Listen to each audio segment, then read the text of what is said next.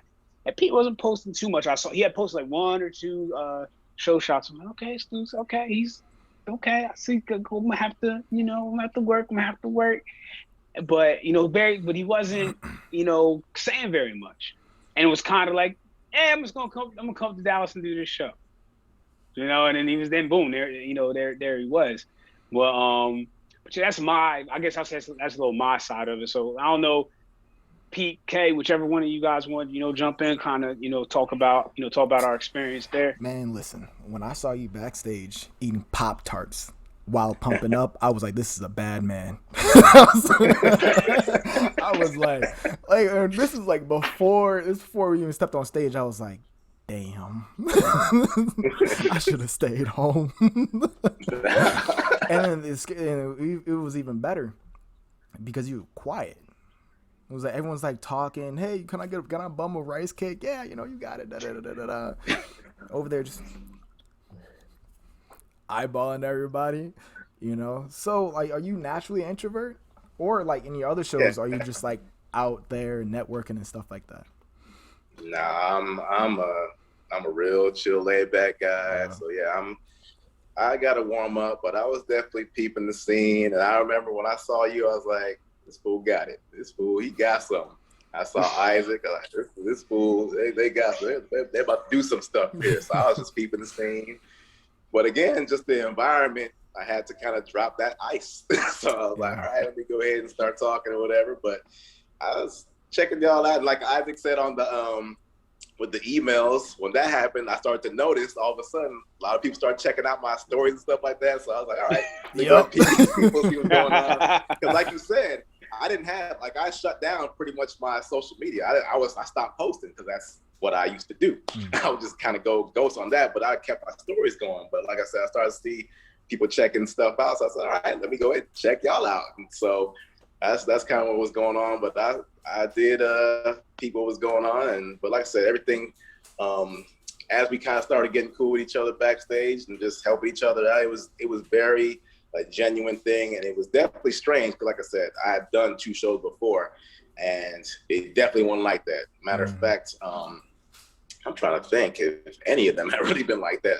Maybe North Americans, it was a lot of cool guys. Everybody was real cool there. But for the most part, the other shows I've done, people have been pretty to themselves, really. They usually got their team. And that's another thing, too, is I think all my shows, except for the one that I did before North Americans, I've been literally by myself. So I have had like nobody with me. I've been really a solo soldier. So I just been there just peeping the scene. So I've been by myself. So that was to kind of get that camaraderie. It was refreshing. It was cool. And again, like Isaac said, like here we are years later, and hey, those ties continue. So it's only going to get better.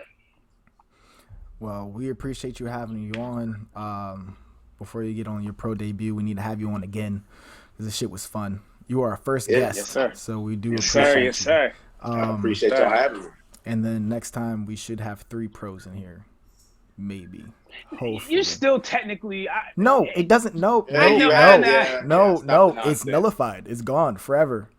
Burned. Yeah. Anyways, you got 2 people who witnessed it happen because we have front row seats to it. Yeah, you got it at our expense. Well, I appreciate you. So much. But yeah, if you ain't got anything else, Isaac, you good? Nah, so I'll do the real sign off. Thank you, Pete, for for coming through. We definitely appreciate this. I mean, really couldn't have a better first guest. I mean, because this is just. It's just a real genuine love between the 3 of us. That just is what it is, man. And I'm, proud of you, proud to call you a friend, proud to call you a brother, proud to be able to say I've shared the stage with you, proud to say I was able to watch and message you right after and all the different things, man. And I wish you nothing but success. And that's why I want you to hurry up and choose a damn show because I already know where I'm going for Kyrie. I need to know where I'm going for you because I want to be there. Be there in the flesh to support, hopefully, because I got a crazy ass schedule, but that's what the goal is. But yeah, that's really it, man. And obviously to our viewers, please let us know what you thought about this and the format and everything like that, because we are going to bring on more guests and things like that. And I think this went fantastic. And that's really it for me. I'm just waiting for meal 5. Oh Jesus! Hungry Isaac. Oh, we don't like it. Throw it away. All right, I'm gonna let you know my carbs went up today, so I'm gonna go ahead and enjoy those for you, man. Whoa, wait. Please do. I have your handle under your face right now. Anywhere else anyone can reach you? You have a YouTube channel? You launching a podcast? On YouTube, my main thing is Instagram. So catch me on the gram, and that's about it, man. All right, I appreciate everyone from listening or watching, and we'll catch you guys next week. Thank you, guys.